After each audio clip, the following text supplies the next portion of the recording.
In October of 2023, I left to become a digital nomad. I then spent around 11, 12 months doing so and visited about 10 countries. But I figured it'd be fun to go through like each country, talk about budgets, laws, regulations, and just the general things that I wish I would have known before I got started. So first off, we have to talk about the prep. In preparing for this, you need to be sure that you're taking only the necessities. What that meant for me is I had a backpack and a carry-on, and that was it. My backpack was generally all of my work stuff so that I had that on me 24/7. My carry-on could be confiscated sometimes if the airline was too big, and I did not want any of my work stuff to be taken away from me. I prepared a list of everything that I took with me. I had that list with me so that every time I packed my bag, I made sure that everything was in my bag before I left. And believe you me, you probably don't even need half of whatever you put in your bag. So let's get into flights. Flights can be pretty expensive, but if you plan accordingly, they don't have to be. For example, one of the things that I always did is I set my destination on Google Flights to, say, Portugal. And from there, you can look at all of the surrounding airports and see what the cost of flying from that place to Portugal would be. And so a lot of times you can go from, Utah to New York and then New York to Portugal or something like that. And by one way is the entire way. And that becomes a lot cheaper. My flight from JFK to Portugal was about $300. And then finding a way from here to there was about $100. So all in all, to get to Europe was about $400. And then once you get to Europe, it's like smooth sailing with flights. You can find a lot of stuff for $30, $40 to get basically anywhere inside of Europe. Some of them are even $15, $20. It's pretty crazy how cheap it gets over there. You can of course take trains too, but in general, I also thought the train system was generally more expensive than just taking a flight to some places. One thing to note when you're traveling in the EU, one of the laws and regulations that you have to abide to is you have a 3-month stay in a 6-month period on a normal tourist visa. And so the main thing to note is you have to look up something called the Schengen area or the Schengen zone. And from there, you can see which countries are a part of that Schengen zone that you can stay that 3 months in a 6-month period versus which ones are out, which, have different laws and regulations of their own. And so if you're planning this out for yourself, you need to make sure, that you're abiding to those rules or else they will potentially extradite you back to the US. So what that meant for me is I would stay 1 month in Portugal, I would leave the country, I would then stay another month in Greece, and then I would leave the country to the UK, and then I'd spend a month in France. So because the UK is a different set of rules, you can stay up to 6 months in a 1-year period in the UK. And then also Ireland is another part of that you can spend, I think, 6 months in a 12-month period in Ireland. So you can also go to any of those 3 countries and kind of bounce around. But now that we've arrived in Europe, let's talk about Portugal. So I lived in Brazil for a year and a half. So that seemed like the obvious choice to me. I knew how to speak Portuguese, but Portugal to me was an amazing place. I stayed in Porto specifically. You can also go to Lisbon, but Porto had a bit of cheaper options and it seemed like a better area for me. I was able to find a private room and a shared suite. So there were 4 private rooms inside of this one suite with a shared kitchen, a living room and everything. And it was really nice. I stayed there for a little over $800 for the entire month, which turns out to be $20-something a night. And then food-wise, I generally had a budget of $300 to $400 for the entire month. I found that budget to be pretty good. You can generally go to the grocery store, pick up a sandwich and stuff for lunch, and that's probably going to cost you $5 to something dollars. But if you want to go eat out, which generally you're going to do while you're traveling, it can generally cost you around $15 a meal around there. And so in general, it's around $300 to $400 a month. Travel-wise, everything was pretty smooth. You can walk basically to any grocery store. I was in the middle of downtown Porto, so I could walk to any restaurant, any grocery store. There was a big market next to me, so if I wanted fresh fruits or veggies or something like that, I could go there. So all in all, staying in Portugal cost around $1,390 to $1,500. If you count in The flight to get there, everything in total was probably closer to around 2,000, somewhere around there. So you have to factor in like the cost of the first place you go to is going to be higher than the average. After Portugal, I went to Bahrain. I was invited by my friend and colleague to go and stay with him for a couple of months. He had an extra room for me, so that was free rent. But also we had a chance to work together for a couple of months, and I got to explore an entirely different culture than I was used to. And that was just an amazing time because we were able to like sit together in person. We met each other a few times beforehand in the US. And so now being able to explore him, his family, and like his culture was super exciting to me. The Middle East is one of those places that, you know, I had a vague idea about before I left, but going there, you get to appreciate the people, the customs, the culture a whole lot more. Some of the historical stuff that you see, like there was a gravesite that I think dates back to thousands of years ago, and what like the significance of that means to them, it's just all very insightful. Especially I was there with a friend, so I was able to know where to go, where not to go, that kind of stuff. So overall, the cost to stay in Bahrain for me was just the flight. Which was very helpful in budgeting. After Bahrain, I went to Greece and I went through Turkey. So I stayed a couple of days in Istanbul just to see what the culture was like in Istanbul. And then I flew to Greece from there. Istanbul to me was a very busy city. I was probably the most claustrophobic there, probably because of like the culture shock was a big thing. The airport, it was very busy to me. And from there, you know, it just kind of piled onto one another.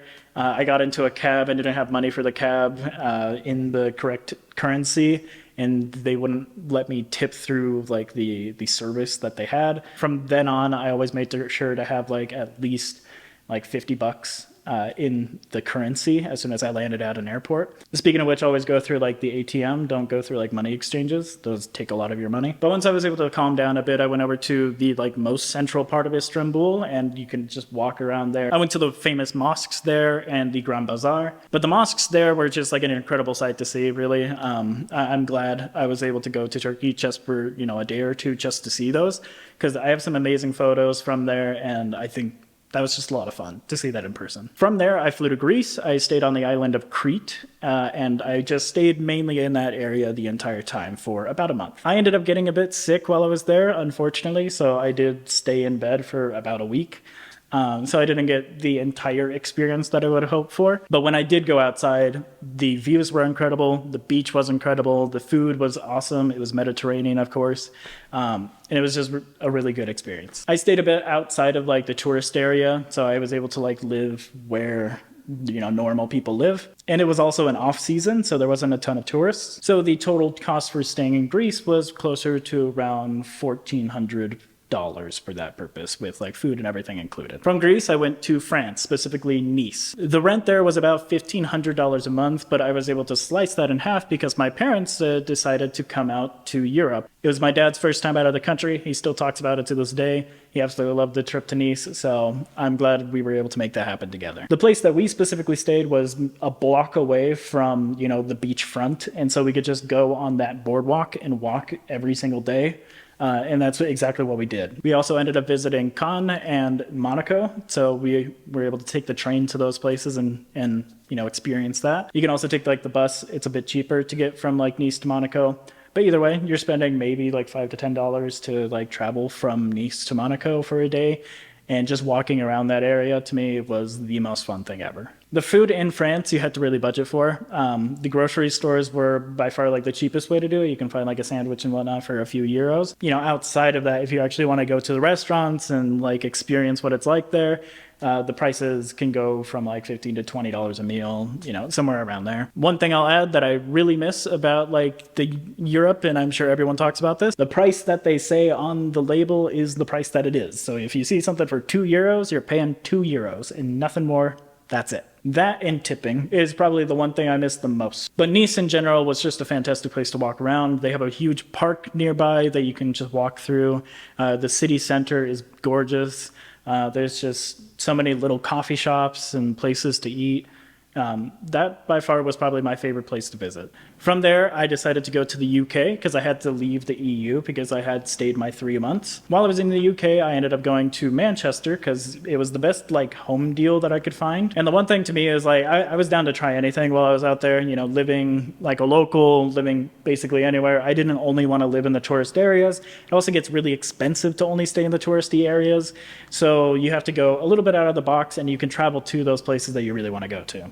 So where I ended up staying was Manchester. I was able to go to like the Manchester City, like main center area. I really liked that area a lot. And of course they have buses if you want to go to places, and trains, of course. To go from like Manchester to London, it's $100 by train. So what I ended up doing is I spent most of the time in Manchester, and then at the end of it, I spent 2 or 3 days in like the most touristy part of London. So I was able to budget a bit by staying in one area so that I could have the full experience for a few days. But the UK was by far the most expensive place that I stayed the entire trip.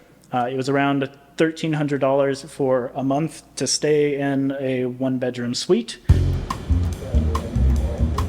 Now, one of the things that was an idea that came up to me while I was in Bahrain actually is why don't I just take this time to kind of travel the entire circumference of the earth. You know, what my original plan was to stay inside of like Europe, to kind of do a European trip.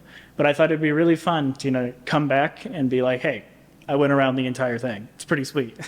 So from the UK, I then ventured over to India. I was able to find a plane ticket for about $400, and I was able to stay in the New Delhi region for a few months. And I was invited by a friend and colleague of mine, Mayank Gupta, who you might know, who does Swift Anytime. And I was able to find a good deal because of him through an apartment complex area of his. And then I also stayed a week in Rajasthan, Udaipur to be specific, and then a week in Manali. And all in all, I think the price for those 2 months comes out to about $2,000, so $1,000 a month for like food and rent and everything. If I were to recommend one place that you go to, it would be Manali. Manali was very diverse. It's a beautiful region. I've heard that's very true for basically anywhere that's inside of the Himalayas. But this is true for like anywhere. If you're going to travel somewhere that you have like no idea about, be sure to ask locals. I'm sure maybe you know someone on the internet or somewhere who lives in that place that might know where to go, where to avoid, how to get to that place, and so on. That was the number one question for me is how do I go from New Delhi to Manali? I ended up taking the bus. And then one thing that happened is also if you know someone who lives there, they can also help you out in like times that do not go to plan. So while I was in Manali, as I was coming back, there was a landslide, and so our bus wasn't able to go through the freeway. So what I ended up having to do was carpool with a few people, and we went through like the backside mountains of the Himalayas for like an entire day, just driving to the nearest city. And then I was able to take like another bus from there to my end destination in New Delhi again. But without Mayank's help, I would have been completely lost in that situation because it was unplanned for. And communication-wise, there wasn't a ton of people that spoke English, so I had basically no idea of what was going on. And so it helped a lot that he was able to like manage that trip a bit for me. So if you're in a place that you do not know, try and make friends is the end thing that I'm trying to say. Try and make friends with people around you so that you have an emergency contact. And then I went over to Thailand. I was able to find an apartment there for the month for about $600. I had to pay electricity and whatnot for this apartment, which I think was an extra $50 to $60. So it wasn't anything crazy. In Thailand, I stayed specifically in Bangkok, and I stayed right next to the Bangkok hospital. It felt very safe. There was a few good places to eat nearby. And then if I ever wanted to go to a place, it's pretty easy to just get a taxi to wherever you're wanting to go. The app that I used while I was in Thailand for like food delivery and taxi and stuff like that is called Grab, and it's very cheap to use that. Maybe like $5 to $10 depending on the trip to go basically anywhere in the city. I was then able to go to like the city center there. I got stuck in a tourist trap where they took me to like a different place and everything. That was kind of a fun experience. I don't know, but be wary of that. Like if someone comes up to you randomly and they're talking to you, like, you know, smoozing you a bit, saying, like, oh, you got to go here, go here, go here. And then they like call a friend of theirs over to help you out. That's a tourist trap. And generally there's no like problem with like a tourist trap. It's just you kind of get into a situation that you might not feel as comfortable because they're trying to sell you on something. For me, it was, they wanted me to go to like 2 suit shops so that I could purchase their suits. And it was just kind of an awkward experience to say like, no, I'm not interested in buying a suit here. You know, something to be wary about, but it's not like a huge concern in my opinion. I was able to go and visit some neat places because of it, but you know, give and take. While I was there, I visited like a few areas in the city. Pathum 1 comes to mind because it was just a gigantic mall area, and it was really like cool how everything was laid out in my opinion. So all in all, staying in Thailand was close to I think $1,200 for the entire month. And then finally I went over to Japan. Japan was my final destination. I've always wanted to go there since I was a kid. I ended up staying in a hostel there. The hostel experience can vary wildly depending on who is staying there with you. Generally things were pretty quiet, but if some people came in and they like talking all night long, it can get worse. But generally in Japan, that was very frowned upon at least. So it was pretty quiet the entire time. I was able to stay like downtown dead center Tokyo in that hostel for about $900 for the entire month. I found that to be a pretty good deal. I was specifically in Akasaka. It is considered like a red light district where I stayed, so like at night things get a little bit sketchy, but during the day you really don't notice it at all. Like there's tons of shops nearby, there's a mall nearby, you can work out of a ton of coffee shops nearby. I was able to take the train basically anywhere. Tokyo Towers, maybe like a 30-40 minute walk, somewhere around there. The Imperial Palace was like a 20-minute walk, so I could walk to the Imperial Palace and all the way around it in maybe like an hour and a little bit. In Tokyo, I ended up staying about a month and a half, so my total costs, like rent-wise, was around $1,400 for that month. And then food-wise, I spent a little bit more, so it was probably closer to like $2,000 for like everything in total. But overall, there you have it. That was my travels for a year. That was a year of my life as a digital nomad. It was very, very fun. I would highly recommend it to anyone if you can budget it. I feel like for everything that I was able to do, around like $20,000 is what I budgeted for the entire trip. And I was able to do that pretty easily. Coming back to the US, that's like how much I'm paying in rent, which is insane when I'm thinking about all of the experiences that I've had. So it could be worth it. It could not, you know, it's up to you.